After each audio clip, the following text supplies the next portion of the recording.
Afternoon, everybody, and welcome to our webinar today on learning from external reviews of governance. My name is Emma Bolchin, for those of you that don't know me, and I am Director of Professional Development here at NGA. I'm joined by my colleague Nina Sharma, and I'll get her to introduce herself in a little while.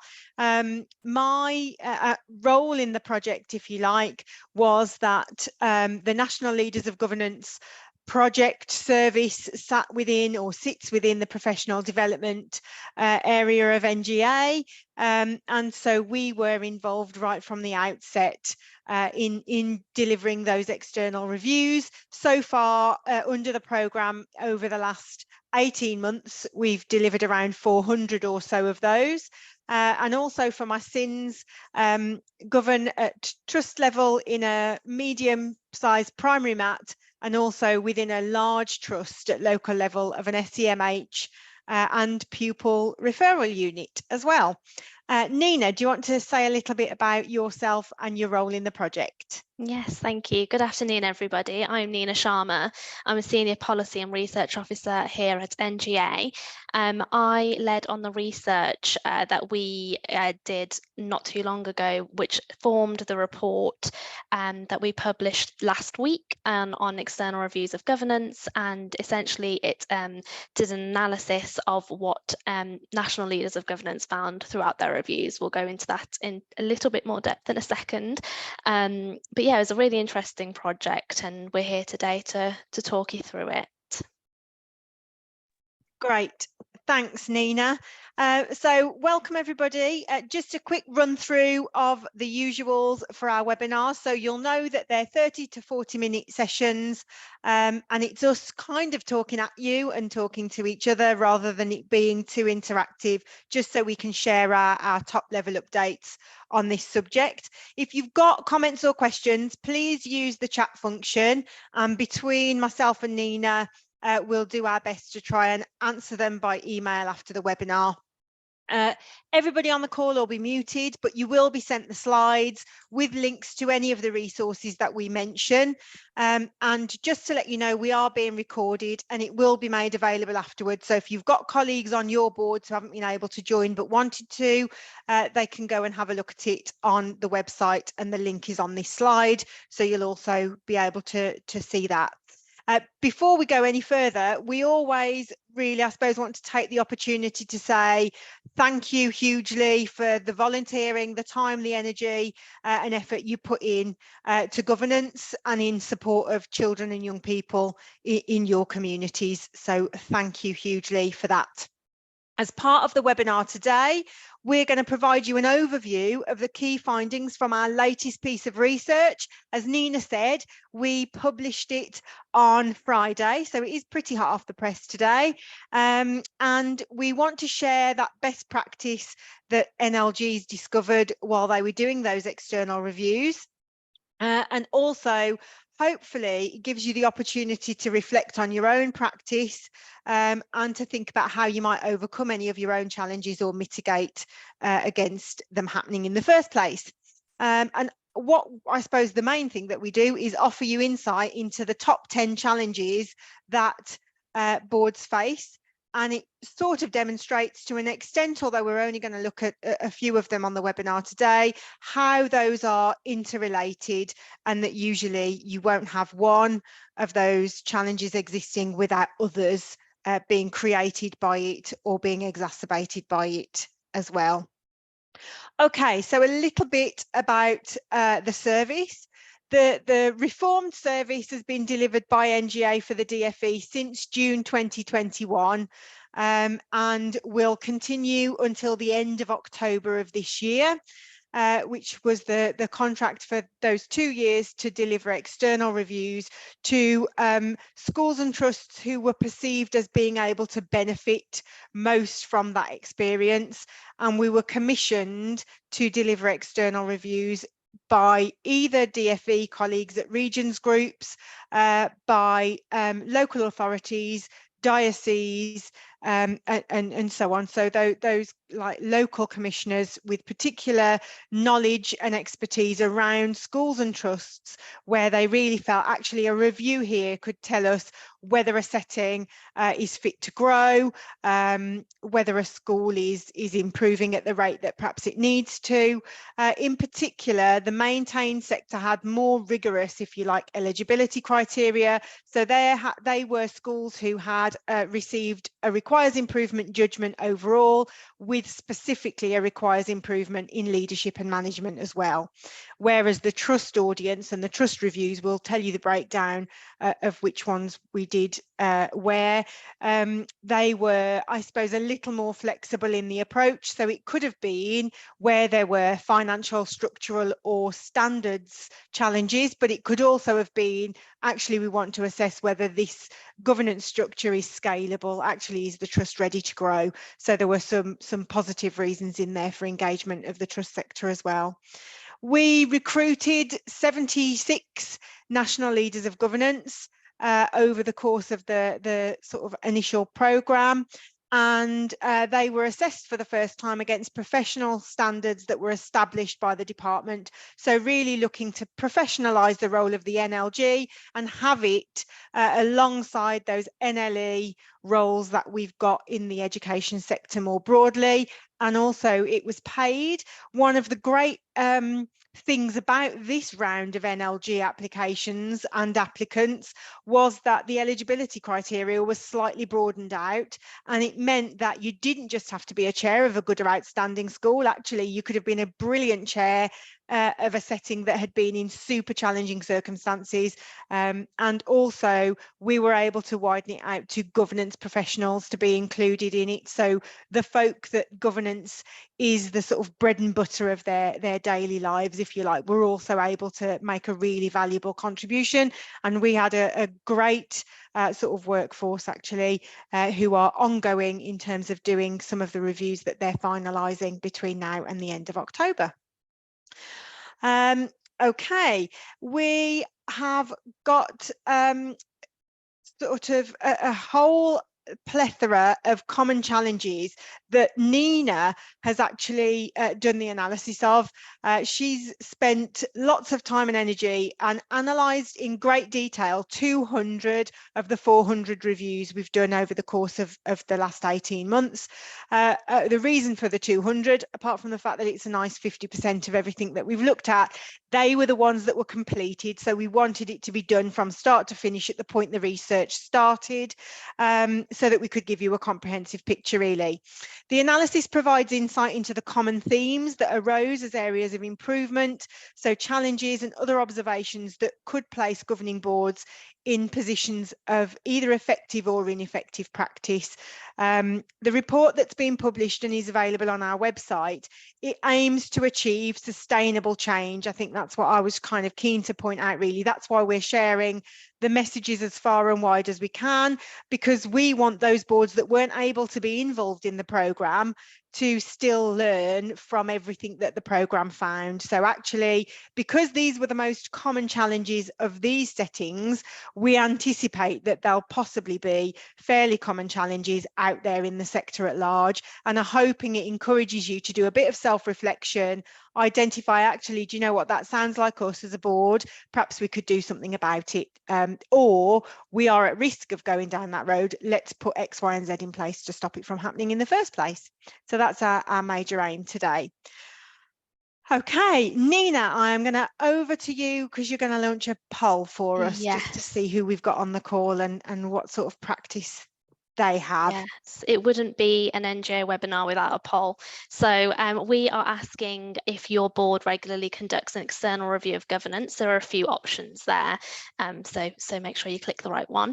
If you're not sure, it's absolutely fine, but it's just to get an idea of what your board does and how you do it, if you do external reviews of governance regularly.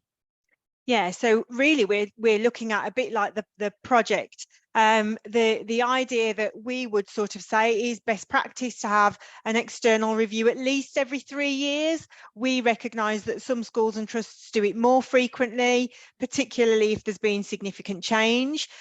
We also know there are boards out there that only do it when there's been significant change, and in between times we would recommend other forms of review. So we would recommend looking at your practice annually, but you might choose to do that through self-review, and there are things out there, aren't there, like we've got our 20 and 21 key questions for boards to ask themselves, so as well as our online review tools and things like that. But I know there are other methods that lots of boards use to reflect on their own key practices. Okay, what does it tell us here? So we've got a few that do it fairly regularly, lots of you that don't do them at all, some that are not sure, bit of a mixture of everything. And again, we've got about a third of you that do it when there's been significant change. I think that's interesting to capture. Actually, that also there's about a third who haven't had one at all. Okay, perhaps we can convince you otherwise after the session today. Right, so one of our most common challenges, then let's get right into sort of some of these core themes really that were emerging, was around vision and strategic planning. So the findings showed us that an unclear vision and strategy was the third most common thing that was picked up by our national leaders of governance.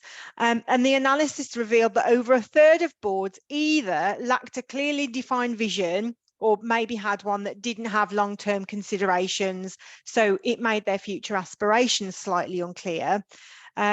And then that in turn had a knock on to how governors or trustees were able to monitor and hold executive leaders to account, as you can imagine, or possibly just as damaging, if you like, governors or trustees hadn't been involved in the creation of the existing revision or its review at all. It was very much led by the executives in the setting, and therefore the board didn't really have a sense of ownership of it, and they weren't thinking in terms of how's our strategy going to bring about the overall vision. So they were just sort of monitoring set data without thinking, how does this bring about what we're aiming to achieve in the next 3 to 5 years, and so forth. So it also had further identification around the consequences of what, how and when monitoring should take place. It meant that there was a lack of understanding around how leaders and staff plan to achieve the school or trust's objectives as well. So a real thorny one, and probably the one that was interlinked with the vast majority. So if this one thing wasn't right, then very frequently the other challenges existed as well. So we'll try to demonstrate the interrelationship between some of these as we talk through them during the session this afternoon. Okay, so moving on to scrutiny, focus and accountability, which again, this was really one of our top issues. And I suppose it really links to that first one. If you aren't clear about what it is you're trying to achieve, it's very difficult to hold your executive to account. Boards without a defined vision or strategy, the third most common, those two are kind of hand in hand. A quarter of all boards reviewed weren't effectively holding the CEO to account. It was about a third for the maintained sector, and really similar, a third or thereabouts in single academy trusts as well. Lots of time, this was found to be particularly about training being accessed or not being accessed by a board. So it was often cited as the root cause that it wasn't a board that readily engaged in development or training. Now, it doesn't have to be specific training, but it could be exposing yourself to things like external benchmarking data, for instance, as a mechanism to be able to sort of have a look at where you're at in terms of the national picture, or a setting of a similar size or type to your own. boards had a lack of awareness of external benchmarking data generally if they fell into this category, and they were also in receipt of limited external objective reporting from third-party providers, like getting a school improvement professional to provide their report to the board rather than just submit it direct to the head or CEO. Some ERGs highlighted a lack of monitoring undertaken by governors and trustees, except for during the meeting. So they were scrutinising the data in the governing board meetings or the trustee board meetings, but then they weren't doing anything beyond that. So a lack of triangulation was at risk of being at play there. Some board meetings that the NLG saw didn't allocate sufficient time within meetings for effective questioning and scrutiny, while other reviews indicated an over-reliance on one or two expert governors.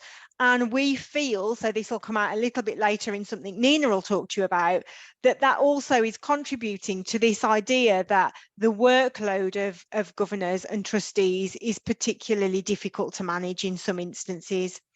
I wanted to share with you some really good practice that the NLGs did see. So it isn't by any means all doom and gloom at all in the field out there.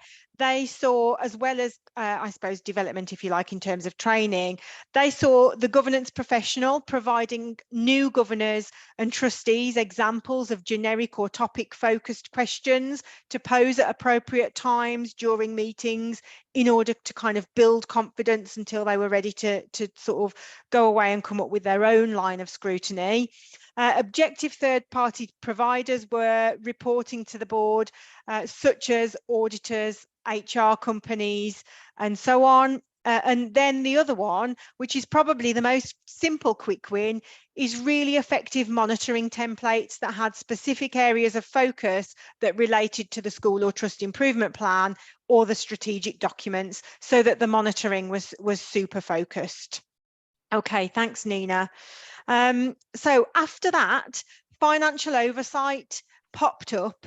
Again, no surprises that the second point on the left-hand side here, there was again a strong correlation between boards without a clear vision, where they hadn't thought about their budget, their resources, how they were allocated to the area of greatest need, and so on. So that was a bit of an issue.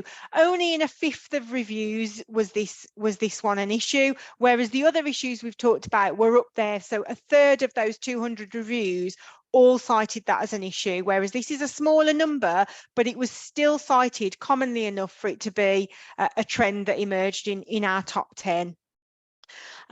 Especially within the reviews, but also our annual governance survey this year highlights the impact of falling pupil numbers on the financial health of, at the moment, especially primary schools. But our expectation is that as that, I suppose, that cohort of children climbs up through the school years, obviously it will have an impact on secondary schools in the not too distant future.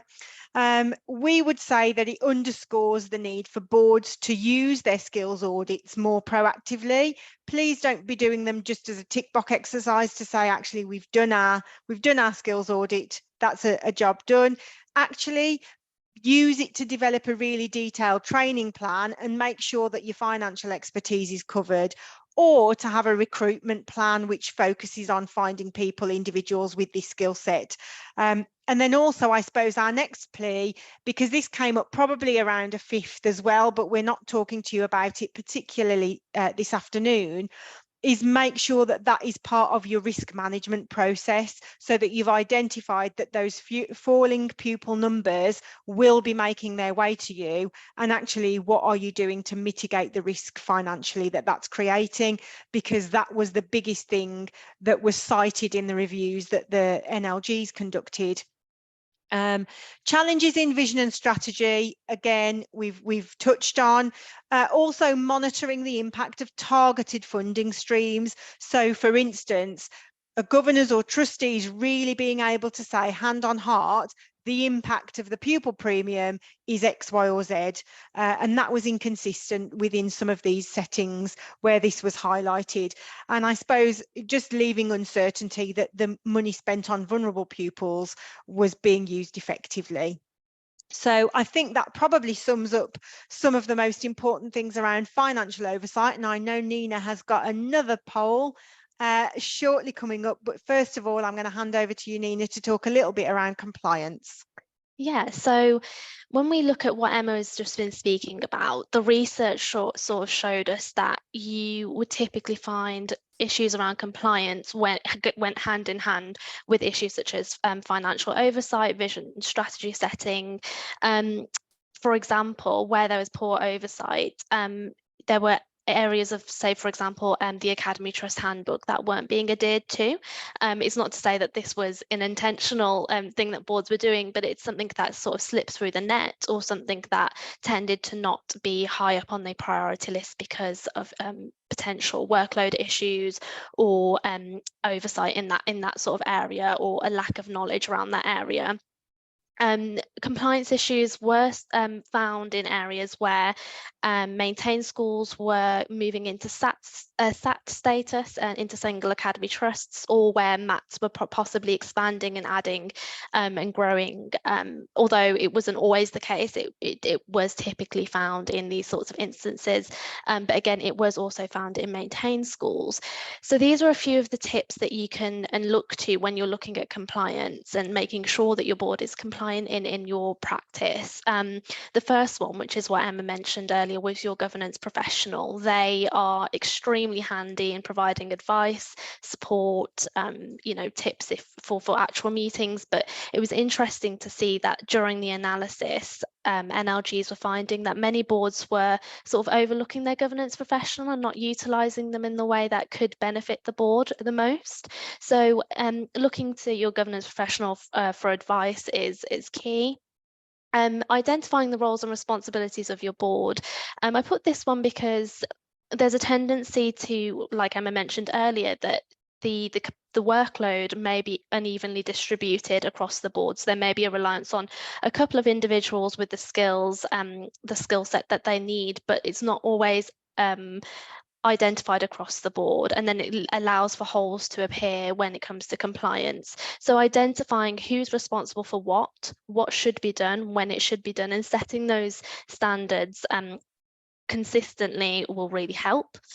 Things like making sure your school website is up to date. That was a common theme that came through when it came to compliance. So something as simple as making sure your website is up to date is really important to make sure that your board is being compliant.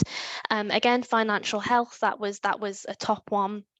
And then also looking at things like the Academy Trust Handbook or the Governance Handbook to make sure that all the board is being compliant in what they need to be. So I'm launching this next poll, which is about workload and the challenges around workload. This is a really key topic for NJ at the moment. We have found consistently over the past couple of years that workload tends to be a bit of a challenge for governors and trustees. And we are interested to know whether you personally have any challenges around the workload of your governance role. NGA are launching a project, a campaign on addressing sort of the issues around workload.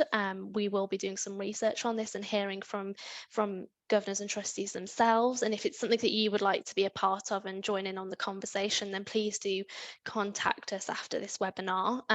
We are really interested to see what are the issues that you're facing and why they may be the case, and what are the factors that contribute to that.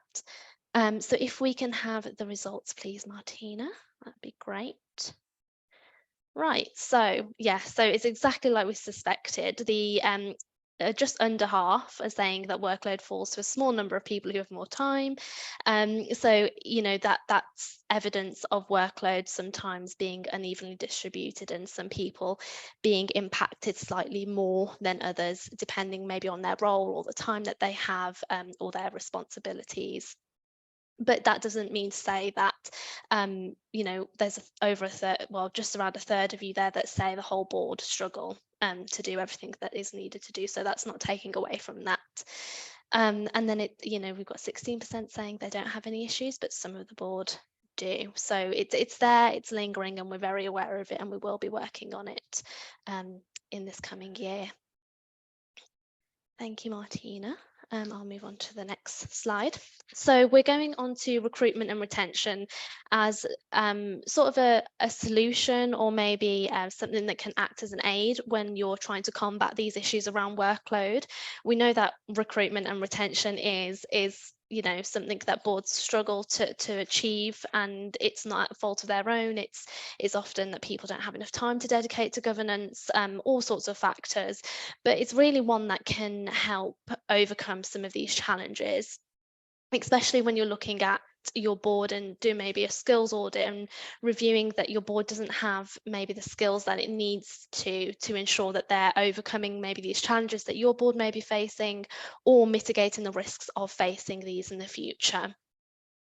Recruiting people to the board ensures that there's a diversity of thought, experience, and knowledge, and that really feeds back into the scrutiny, the accountability role, and the focus role that governance provides. It provides that opportunity for boards to be asking the right questions, to be challenging the data, to be scrutinising the data in the ways that they need to. There are targeted strategies that boards can use to recruit new governors and trustees to the board. There's all sorts of support, and we do have another webinar on this. So if you're interested, you can have a look at that. But using targeted strategies can really help you focus and hone in on those skills that you need on your board that you feel are missing.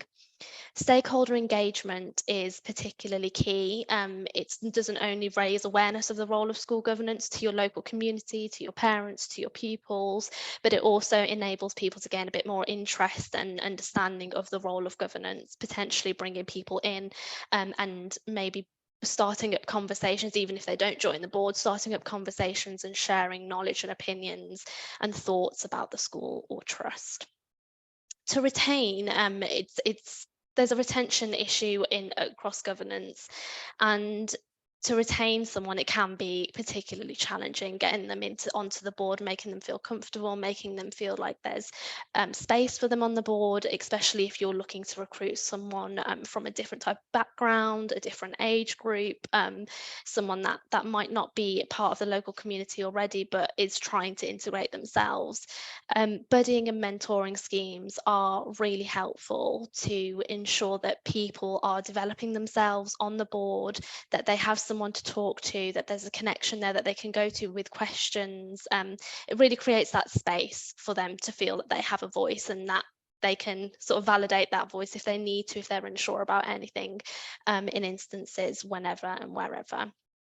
Induction sessions are really helpful. It kind of combats those issues around lack of training and development. Having those inductions kind of sets the scene for this is the basic of what your role will entail, and then developing or embedding in training within that can be really helpful, and especially for those longer standing, and it doesn't have to be a new person joining the board, but creating opportunities for training, raising awareness of the training materials. If you're a member of NGA and you have Learning Link available, if you've got access to these webinars, they're really helpful in creating those conversations and developing your learning. So we'll just move on finally to learning from the findings. So as you know, as we've discussed about this webinar, there's such an interconnectedness. Where there's one challenge, there's others. And so if you're addressing one issue, you'll find it shrinks another issue, or if you're trying to combat many, there's always possibly a solution where you can combat them together. Training and development was absolutely key. That was something that we found throughout the research. It was one of the top recommendations that NRGs, amongst others, would make. And it's so key and vital to be able to engage in training and development where possible. Board size was incredibly important as well, where you've got, an uneven distribution of workload, or possibly where the board is too large and the dynamic of the board kind of gets lost because of the size of the board. It's important to review that regularly and making sure that the board is doing what it needs to do to complete its role and ensure that it's effective. And again, that comes back to having the right people around the table, asking the right questions, utilizing those skills, bringing a different dynamic in to question what's going on and ensure that you're serving your pupils the best way that you can, because after all, that is the goal. In some multi-academy trusts or in some SATs, there were areas where we found that separation was a bit of an issue. So you would find that there were trustees possibly attending local governing board meetings when the board is expanding. It possibly wasn't the best thing to be doing at the time. It kind of created capacity issues, and the expectations of the role would become a bit blurred. So having clear structures, communications between tiers is really important and key. And then also, finally, I'm going to reiterate this again, but using the governance professional to support that role is really important as well. So that kind of brings us to a close to the end of the research. But if you were interested in reading the full report, you can do. It's on our brand new website under the research area, so you can find it there. We really hope you've enjoyed and found this session insightful. And if there's any questions, like Emma mentioned, we will try and get back to you after this webinar and address any questions. But if you think of anything in the future, then please do contact us at any time. We're always here for you. So I'm just going to share some of our upcoming events that we've got going on. So we've got a governance professional network, a really useful network for governance professionals where they share practice, the here and now, what's going on. So that's on the 6th of July. We have a Young Governors Network. So if you have or you are a young governor on your board and they're looking to, share practice, their experiences, their views, they can do through this network. It's a really great platform to meet others and network. So I would strongly recommend that as a young governor myself. And then we have our MAC conference on the 25th of September. So if you are interested in attending that, you can view that on our events page on the website. And then just to hone in on what we how we can help you with all these points that we've mentioned. I appreciate that we've said, you should do this, you should do that, but actually we've got so much support to help you in addressing any of the issues that you may have experienced yourself, or just for general. So we've got our Learning Link platform, which is an amazing platform to develop and train and learn new things on. It's got an array over 65 high quality e-learning modules to choose from, and they're tailored for governors, trustees, if you're from a local governing board, governance professionals. So if you're interested in that, you can view that on our website. And that's just a little bit more information about our Learning Link platform. We have over 55,000 learners benefiting from our knowledge, so the numbers sort of speak for itself. We also have training, so if you're interested in any governance development training, we offer an array of those. These are some of the titles that we offer. That's on our website if you want to know more information, but again, you can always email us and we can share that information with you. And then this is another one for MAT trustees. We've got a development for MAT trustees. So if that applies to you, you can also attend this one. Our pricing is on the slides there. But if you, again, any more information, we'll offer that to you, and just drop us an email. And further development there. So development for clerks, development for chairs, development for MAT trustees. There's really an array of support that you can engage in. We're here to support you, give you best practice tips. So that's another offer that we have for you. So I think that draws us to a close. Thank you so much for attending today's webinar. We hope you found it helpful and useful. And the link to the report will be posted to you through our post-event email that we do after every webinar. Like Emma says, this webinar will be available to watch back on our website. So if you want to rewatch this or share this webinar with anyone, you can do. And any of the events that you want to join in the coming future, you can do. Any emails, just send them over to us and we'll be happy to help. It's been a great afternoon. Thank you.